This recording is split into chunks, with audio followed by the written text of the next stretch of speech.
ఇవాళ ఎన్నడూ లేవని గొంతులు కూడా లేస్తున్నాయి. ఇవాళ 10 ఏళ్ళు నోరు మూసుకొనున్న గొంతులు, 10 ఏళ్ళు మాట్లాడేందుకు భయపడ్డోళ్ళు ఇలా రేవంత్ రెడ్డి ముఖ్యమంత్రి కాగానే ఎగిరెగిరి పడుతున్నారు.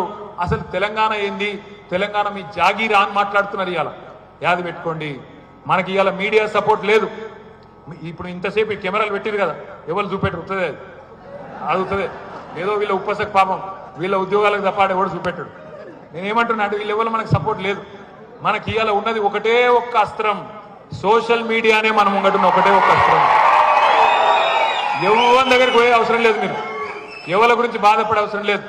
మీరు చేయాల్సిన పనుల్లో ఒకటే, మీ ఊళ్ళే మీ కండ్ల ముంగట ఇవాళ చెప్పులు కనబడుతున్నాయి, ఎరువుల దుకాణాల ముంగట చెప్పులు కనబడుతున్నాయి క్యూలా.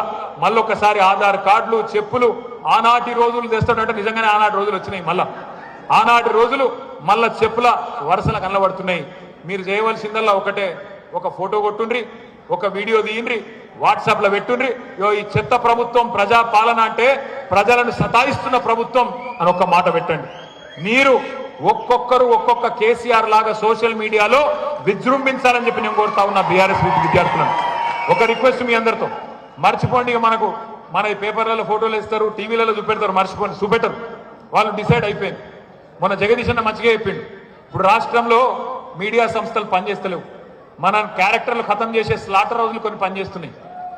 స్లాటర్ హౌజ్ అంటే ఇరికే కదా, చీమా కింద కొట్టేటి స్లాటర్ హౌజులు గవి పనిచేస్తున్నాయి కొన్ని. వాటి గురించి మీరు రంది పెట్టుకోకండి. అలా చూపెట్టినా చూపెట్టకపోయినా మీ చేతుల్లో మీ ఫోన్లో ఉన్న అస్త్రాన్ని వాడండి. ఆ వాట్సాప్ను, ఆ కెమెరాను, ఆ వీడియోను వాడండి. ఎక్కడ సమస్య ఉంటే అక్కడ తీసి గ్రూప్లో పెట్టమని చెప్పి నేను కోరుతా ఉన్నా.